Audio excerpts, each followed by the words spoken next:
What is up, my peepholes? This is your guy, Cly, and it's time for a little DIY. Today, I want to talk to you about making your own chainmail links using flush cut snips.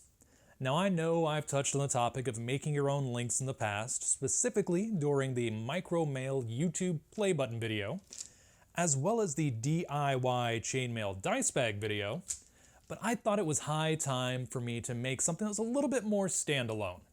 I especially want to touch on the flush cut snips because they get a little bit of hate in the online mail weaving community.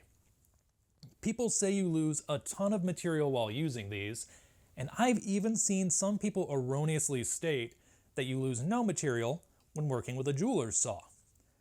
And I really want to prove both of those points incorrect, as well as showing how valuable these can be when you're like me and work with softer metals as the majority of your work. In this case, I've got some anodized aluminum, some enameled copper, and I even work with the occasional bit of brass. But before I can show you the technique, I just want to do one more quick demonstration on making your own wire coil.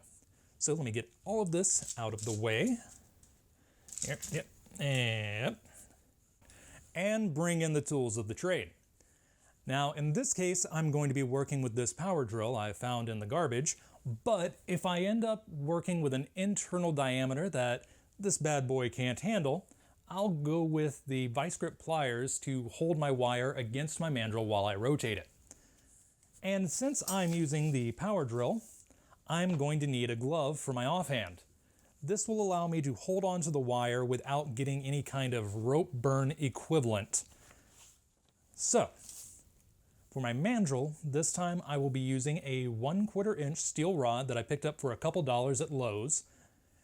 People spend a whole lot of money on just the mandrel, so if you can go cheap, go cheap. I really don't have a fancy setup for this. Next, I just insert my mandrel into my chuck, as so. And finally, bring in my wire. In this case, I'm working with a 1.2 millimeter anodized aluminum wire. If you're wondering why I said the diameter as opposed to the gauge, that's because depending on your manufacturer, this could be listed as anywhere from 16 gauge to 18 gauge. They're not really consistent, and it's highly annoying when you work with the kind of tolerances that I do in my projects.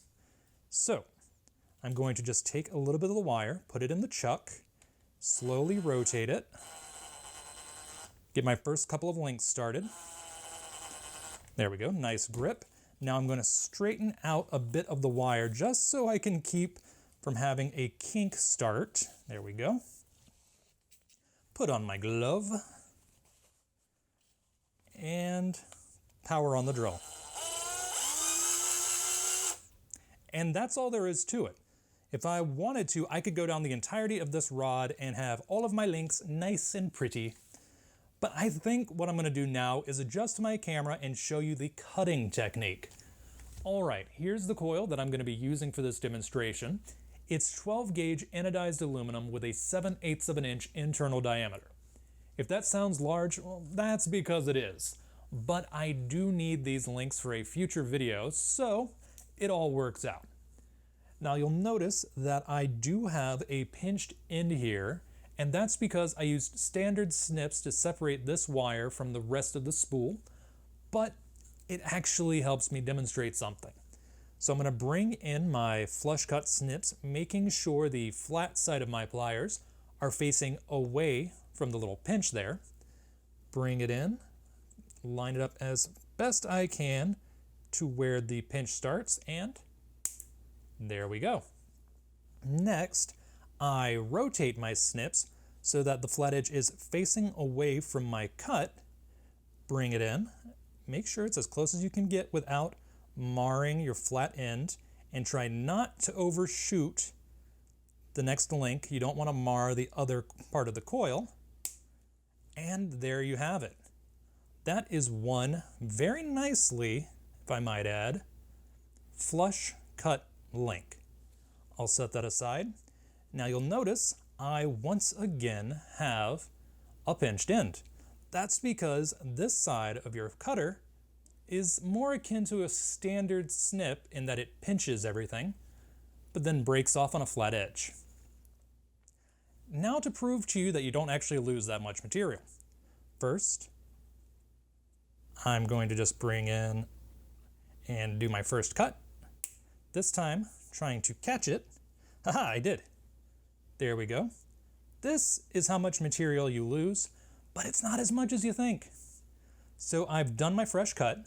Let's bring in my snips to where I would normally cut, right about there, and just give it a squeeze. I'm not going to actually try to penetrate. I'm just going to give it a squeeze.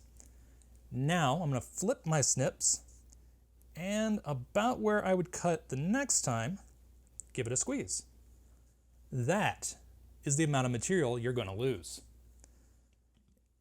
Now, I told you that you aren't going to have a lossless cut with the jeweler saw, and that's because I have actually measured this itty bitty blade here, and it comes in at 0.4 millimeters in width. So this edge of the blade is 0.4 millimeters. That is average for jeweler saws. But a jeweler saw is not my favorite cutting technique. That goes to these little diamond cutoff wheels, as well as some saw blade cutoff wheels for my rotary tool. And guess what? They just so happen to also be 0.4 millimeters. Which is good because it's actually easier to demonstrate this using the cutoff wheel as opposed to the saw. So if I take my cutoff wheel and bring it right over here, that looks oddly similar, doesn't it?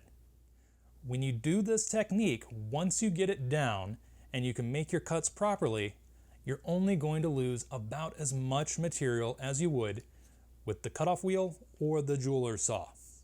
Let me just demonstrate. So I've got my first mark, bring in my snips, and there we go. And hey, look at that.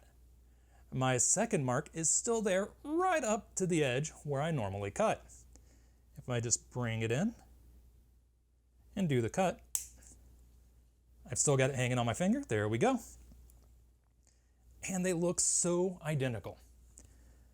The reason why it looks like you're losing so much material is due to the squishing effect. It's pinching the diameter of the wire into a small area, which in turn stretches it. And that's just as much material as you would lose when working with the grinder or the jeweler saw. With one really nice bonus. What I like to do is actually save my snips. Yes, I've been using this technique for a while. If you're wondering how many links I can cut, I average about 10 to 20 a minute or 600 to 1200 an hour when I hit my pace. And yes, you can move a bit faster with the jeweler saw or the grinder, but I don't have to set up anything with the grinder or the jeweler saw. I don't need to get my bench pin out. I don't need to find a power supply. I don't have to worry about a respirator because it kicks up dust when I use the grinder. None of that. I can just cut as quick as I need to, and I can keep all of the scrap to melt down at a future date or use as an additive for resin projects. Now, where did I put the little meeple? There it is. Yes, I actually made a meeple using my leftover snips. Admittedly, it did not turn out as nice as when I used my eyeshadow or my mica powder, but it still was a neat thing to work with. So that is how you make chainmail links using flush cut snips. I hope I could have at least shown you how it's not as bad as people want you to believe. I've got a new chainmail project that I'm working on and we'll be making a video on in the near future, so I'm gonna go get to that. Until next time, this is your guy, Cly, signing off.